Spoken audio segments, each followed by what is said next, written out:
Have you ever been fascinated by someone who seems to possess qualities completely opposite to your own? What if I told you that this fascination reveals something profound about your own psychology, that we're often attracted to people who embody parts of ourselves we've lost touch with? I'm Mark Roach. Welcome to Transcendent, where we explore the deeper dimensions of human experience and consciousness. We have this strange condition where we seek the other half of ourselves in other people, the side of us that's not in our consciousness, that's in darkness, is seen as if it's outside us, as a person quite different from us, often mysterious and fascinating. Think about it, like it's like that knot in a rope. I've mentioned this before.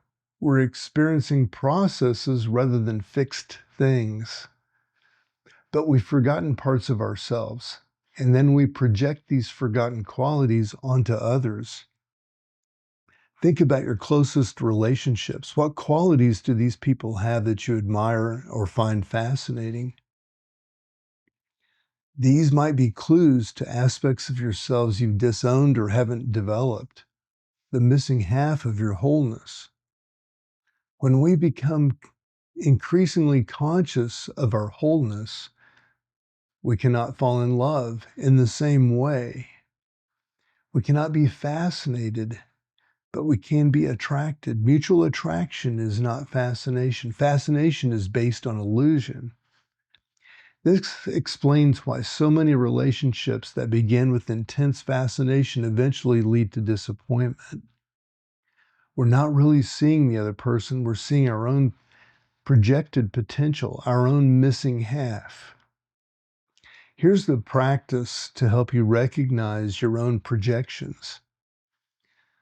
Think of someone who really irritates you or someone you're fascinated by. What qualities do they have that triggers this response?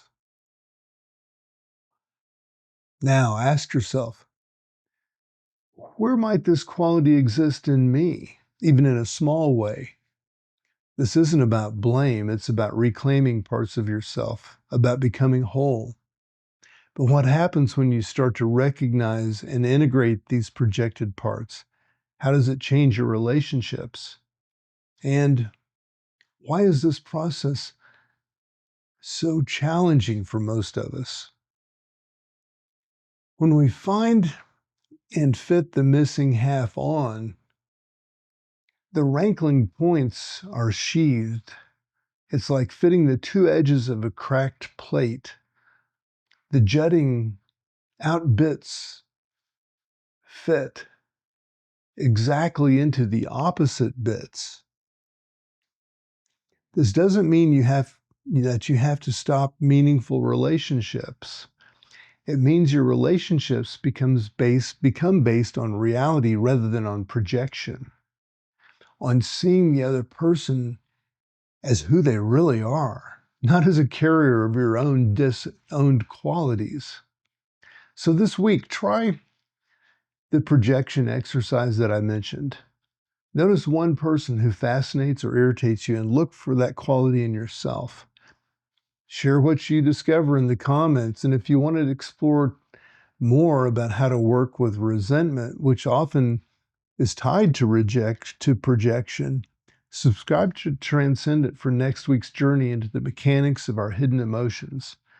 Remember, you're not alone because you're everything and everything is you. I'm Mark Roach. This is Transcendent wishing you all the best.